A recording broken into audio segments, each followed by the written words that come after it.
ನಮಸ್ಕಾರ. ವಿಕೆ ಡಿಜಿಟಲ್ ನ್ಯೂಸ್ಗೆ ಸ್ವಾಗತ. ನಿನ್ನೆಯಷ್ಟೇ ಜಮ್ಮು ಮತ್ತು ಕಾಶ್ಮೀರಕ್ಕೆ ಭೇಟಿ ನೀಡಿದ್ದ ರಕ್ಷಣಾ ಸಚಿವ ರಾಜನಾಥ್ ಸಿಂಗ್ ಇಂದು ಗುಜರಾತಿನ ಭುಜ್ ವಾಯುನೆಲೆಗೆ ಭೇಟಿ ನೀಡಿದ್ದಾರೆ.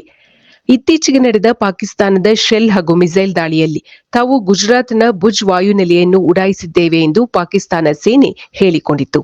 ಆದರೆ ಇಂದು ಯಾವ ರೀತಿಯೂ ಹಾನಿಯೂ ಆಗಿರದ ಅದೇ ವಾಯುನೆಲೆಗೆ ಭಾರತದ ರಕ್ಷಣಾ ಸಚಿವರು ಭೇಟಿ ಕೊಟ್ಟಿದ್ದಾರೆ.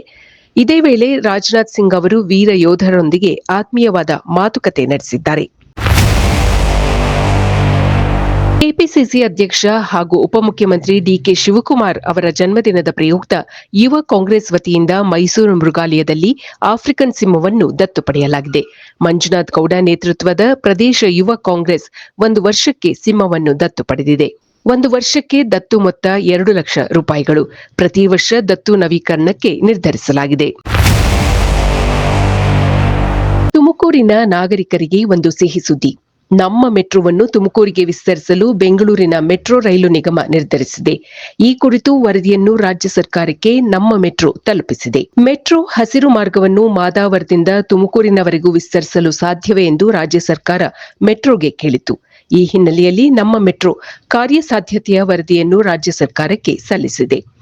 ಉಪಮುಖ್ಯಮಂತ್ರಿ ಡಿಕೆ ಶಿವಕುಮಾರ್ ಹಾಗೂ ಗೃಹ ಸಚಿವ ಜಿ ಪರಮೇಶ್ವರ್ ತುಮಕೂರಿನವರೆಗೂ ಮೆಟ್ರೋ ರೈಲನ್ನು ವಿಸ್ತರಿಸುವ ಯೋಜನೆಗೆ ಆಸಕ್ತಿ ತೋರಿಸಿದ್ದಾರೆ. ರಾಜ್ಯ ಸರ್ಕಾರದ ಒಪ್ಪಿಗೆ ದೊರೆತ ಮೇಲೆ ಕೇಂದ್ರ ಸರ್ಕಾರದ ಒಪ್ಪಿಗೆಗೆ ವರದಿ ಸಲ್ಲಿಕೆಯಾಗುವುದು ಎಂದು ಬಿಎಂಆರ್ಸಿಎಲ್ ಅಧಿಕಾರಿಗಳು ತಿಳಿಸಿದ್ದಾರೆ.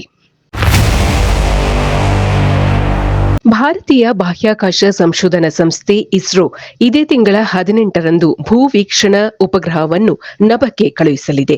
ಇದು ಪಿಎಸ್ಎಲ್ವಿ ಹೊತ್ತೊಯ್ಯುತ್ತಿರುವ 101ನೇ ಸ್ಯಾಟಲೈಟ್ ಆಗಿದೆ ಎಂದು ಇಸ್ರೋದ ಮುಖ್ಯಸ್ಥ ವಿ ನಾರಾಯಣನ್ ತಿಳಿಸಿದ್ದಾರೆ. ಶ್ರೀಹರಿಕೋಟದಿಂದ ಮೇ ತಿಂಗಳ 18ರ ಮುಂಜಾನೆ 5:59 ರಾಕೆಟ್ ತನ್ನ ಪಯಣವನ್ನು ಆರಂಭಿಸಲಿದೆ ಎಂದು ಅವರು ಮಾಹಿತಿ ನೀಡಿದರು. ಭಾರತವು ಬಾಹ್ಯಾಕಾಶ ಪಯಣವನ್ನು 1962ರಲ್ಲಿ ಆರಂಭಿಸಿದೆ. ಇನ್ನೇನು ನಾವು 63ನೇ ವಾರ್ಷಿಕೋತ್ಸವವನ್ನು ಸಂಭ್ರಮದಿಂದ ಆಚರಿಸಲಿದ್ದೇವೆ ಎಂದು ನಾರಾಯಣನ್ ತಿಳಿಸಿದರು. ಉಪಗ್ರಹ ಉಡಾವಣೆಯ ಹಿನ್ನೆಲೆಯಲ್ಲಿ ಅವರು ತಿರುಪತಿಗೆ ಭೇಟಿ ನೀಡಿ ವಿಶೇಷ ಪೂಜೆ ಸಲ್ಲಿಸಿದರು. ಗಣಿ ಧಣಿ ಜನಾರ್ದನ ರೆಡ್ಡಿ ಅವರ ಪುತ್ರ ಸಿನಿಮಾ ರಂಗಕ್ಕೆ ಕಾಲಿಟ್ಟಿದ್ದು ಮೊದಲ ಚಿತ್ರ ಜುಲೈ 18ಕ್ಕೆ ಬಿಡುಗಡೆಯಾಗಲಿದೆ. ಜನಾರ್ದನ ರೆಡ್ಡಿ ಅವರ ಮಗ ಕಿರೀಟಿ ತಮ್ಮ ಪ್ರಥಮ ಚಿತ್ರ ಜೂನಿಯರ್ ಚಿತ್ರದ ಮೂಲಕ ನಾಯಕ ನಟನಾಗಿ ಎಂಟ್ರಿ ಕೊಡಲಿದ್ದಾರೆ.